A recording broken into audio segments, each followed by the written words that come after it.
Exodus chapter 23, verse 23.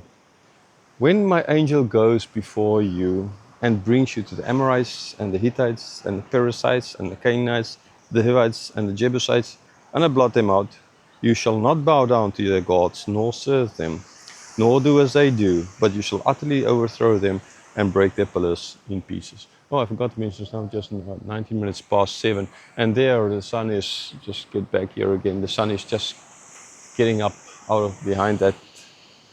Well, it's actually still behind the white bull sign there. Okay. So yes, the angel is going to bring them to this land where all these people are living. And when they're going to get to the land and they go in and spies and spy it out, like, oh, all these people are living there. It's like, what? Come again, please, spies. Yeah, God already said there's all these people are living there. Okay.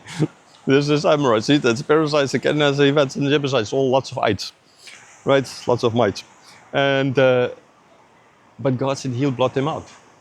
Okay, so He will bring them there. He will blot them out, not they walking there and they blotting them out. God is the one doing all of this.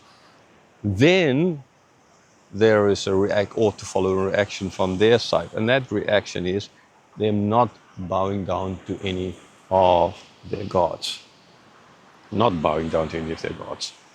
Neither bow down nor serve them. So the bowing down, the showing the respect which you're not supposed to do, the serving them, doing what these gods, what they're not supposed to do, they need to overthrow them. They need to break these pillars in pieces.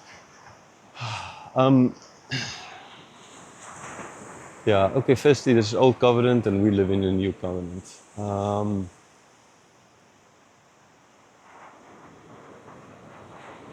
Yeah, you see, a lot of these things, and we've seen it, I mean, even in the New Covenant system, you go to an island in Papua New Guinea where for ages the people has been killing each other, going to the neighboring tribe, taking one of them and offering them to their gods or something like that, cutting out hearts, eating that.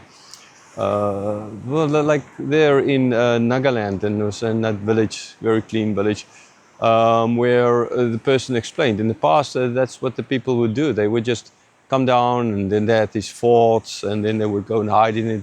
The older people would scatter into the woods and caves, hide in the caves, and younger people, men, will go into the cave to defend ultimately against the enemy.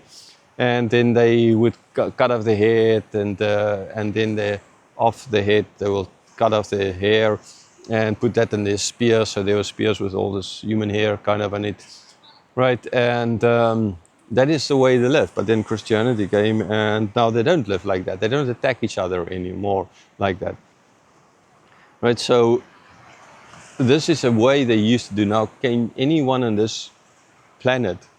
Now I know the leftists will, oh, but you're destroying their culture. This is their culture. Their culture is killing each other, right? The leftists will justify that. And you're destroying the culture. You're not supposed to do that. Now, do you really want to tell me that it is better for them to live in this kind of way where they never know when the other tribe is going to come down, cut off their heads and then their hair and put it on a spear to show? Do you really want to tell me that that's better? Do you really want to tell me that if I go up on there, up to that house on the rock there, and I take a baby, your baby, and I throw it down onto the rocks below, right? You can't see the house now. I can see the house. I'm using as an example. In other video footage, you can go back and you'll see the house. Do you really think that's a better way of doing things? Really, honestly? Now I know you abort your babies inside your wombs and you think, but that's the right way. I mean, it's actually the same thing. But I think even you would say, but no, right? That is kind of a bad religion. Like there's a volcano eruption, taking a virgin woman and finding people, girls like that in the West is seemingly very difficult. And go and throw her into that volcano, right?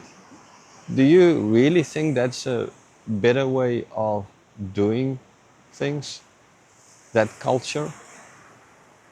Really? Honestly? Well, if you do, I think you are thwarted and misguided.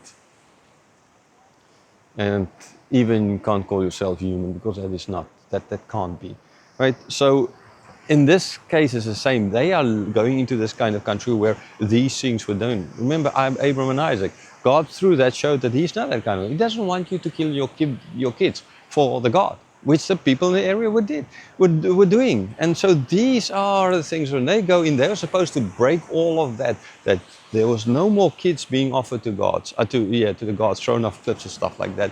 No more woman rape or male prostitutes or female prostitutes for their gods.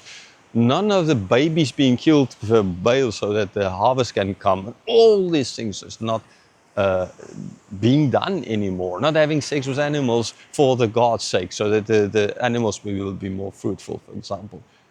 Right? I mean, even in today's culture, we understand that that's wrong. Okay, you'll be put in prison in so many countries if you're going to do something like that. And these people did it, so therefore, yes, it makes sense. Before everybody, oh well, God is evil God. This is what God was destroying.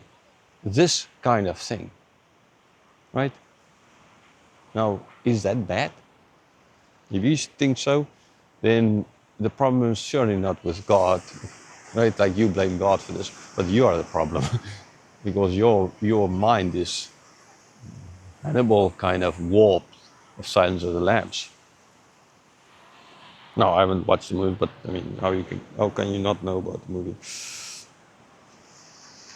Right, so this is what to do. So not serve them, not bow down, because if they're going to serve them, they're going to bow down before them, then they're going to take part of these things. And these pillars, which will just lead where they would do all these things, right? These worships, the killing will continue, the evil will continue. Is that a good thing? No.